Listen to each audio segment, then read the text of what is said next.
Hi guys, welcome back to my channel. If you're new here, I'm Jackie and I'm a self-taught software engineer based in London. And in today's video, I wanted to give you a tour of my current desk setup. I spend the majority of my time working from home, so I do like having a cozy setup because it kind of motivates me to work more. However, I'll be moving very soon into a new place, so you're probably going to see a new setup in a few months because a few things that are in my current setup belong to my landlord, they're not mine, so it will look a bit different in my new place. So before we get into it, I just want to say that you don't need a fancy setup to code. Obviously, having a cool setup is nice and it motivates you and it's a lot of fun to put it together. And overall, I think that building an environment that motivates you to work is really great. But in the end, these are all extras and it's not stuff that we really need. Just for context, I started coding on a kitchen table and I just kind of evolved over time and started getting the things that I wanted, but it's definitely a journey, so don't feel pressured to buy everything for your setup. In the end, what really matters is our skill and our discipline, and honestly the material is just an extra. So without further ado, let's get into it. So in terms of laptop, I use a MacBook Pro 13-inch. It's from 2018, it's relatively old already. I think it has 16 gigabytes memory and it has one of the old Intel Core processors. Honestly, this MacBook served me really well. It's almost 4 years old, but it still does the job and it works for everything I need so far. So I'm only gonna upgrade once I feel like I really need one of the newer MacBooks. But I do have to say, I don't like the keyboard in particular. In this model, I prefer the newer keyboards on the Macs much better. Now, moving on, we have my monitor. I have an LG ultra-wide 29-inch monitor. I bought it back in 2019. I think I was 6 months into learning how to code when I got it. And it was my first and only monitor that I ever bought. I still use it today. Personally, I prefer having one ultra-wide monitor over having two smaller monitors on my desk, because I find it more minimalistic this way. I think the desk looks cleaner and nicer. And honestly, for me, for programming and editing videos and stuff, it's enough. I don't need much more than this. However, I might upgrade in the future to a curved ultra wide, so let's see. But so far this monitor has been really great and I think it's a really good monitor for the price. And now let's move on to my keyboard. This is the Royal Clutch RK68. It's a 65% mechanical keyboard with blue backlight. I picked the version with brown switches because personally it's just the sound that I prefer. However, this is my first mechanical keyboard, so let's see how my preferences might change in the future.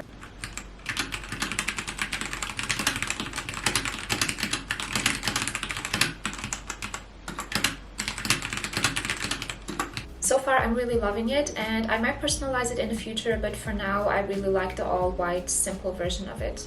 Now, moving on to my mouse. I got the Logitech MX Anywhere 3.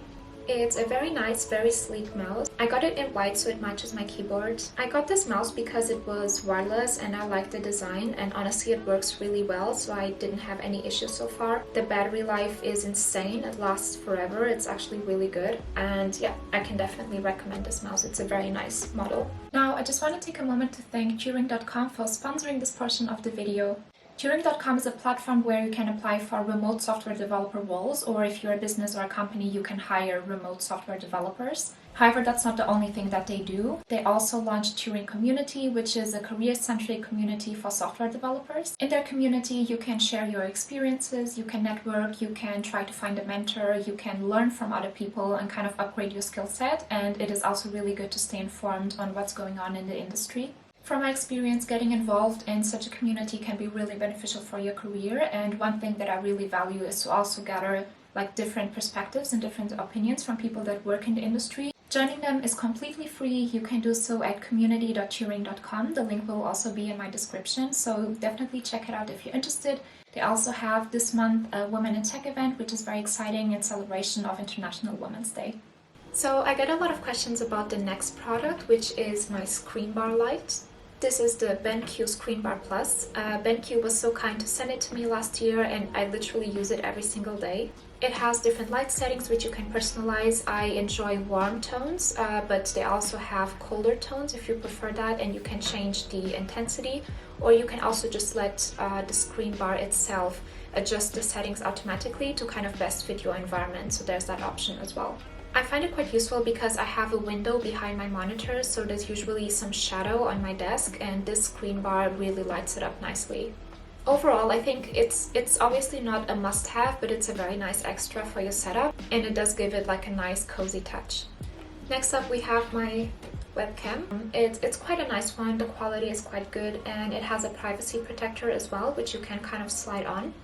And what I like about this webcam in particular is that it has 2 mics, so it helps a lot when I'm on calls and I have the MacBook shut and I'm only working on the main screen. This webcam was a gift from Anchor, which I really appreciate. I do quite like it and I use it every time that I have to turn on my camera. Moving on, let's talk about my desk mat. I got it on Amazon and it's the larger size. I will put the exact dimensions in the screen. It is quite useful because I have a glass table and my previous mouse didn't work on glass surfaces, so I had to get this in order to use the mouse. The new one, the Logitech one, actually does, which is quite nice. But overall, I think this mat gives a really nice touch. It looks great on the glass in my opinion, and I like this color as well. The screen bar light sometimes gives it a bit of a rosy tone, which, I mean, I'm not mad about. I think it looks cute, but it actually is gray. Overall, I think it does the job very nicely and it gives it a nice touch as well. So now let's talk about these. These are my noise cancelling headphones. These are the Sony XH1000XM4. I got them in silver. I think the color is stunning. Honestly, they are quite good quality, like you can really feel it. They feel super nice and they are adjustable as well. You have a bit of a padding on top, so it is quite comfortable when you have them on. And even when I'm wearing glasses, if I have them on for many hours, it still doesn't hurt my ears, which I really appreciate.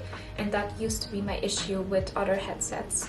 Initially, the noise cancelling feature was causing me headaches. I don't know if I'm just weird or if it happens to any of you guys as well. And I really had to turn the ambient sound control off on the app, which you can download to control the headphones. But over time, I think I just started getting used to it and now I can handle it. Overall, it's a very nice pair of headsets. I can definitely recommend them. They feel very nice, they look amazing, and the sound is great. And the noise cancelling really works, and trust me, because I've used this on the Northern Line. If you live in London, you know what I mean. And since I got this headset, I thought I would get a headset stand as well. So this is my headset stand. It's by Newbie.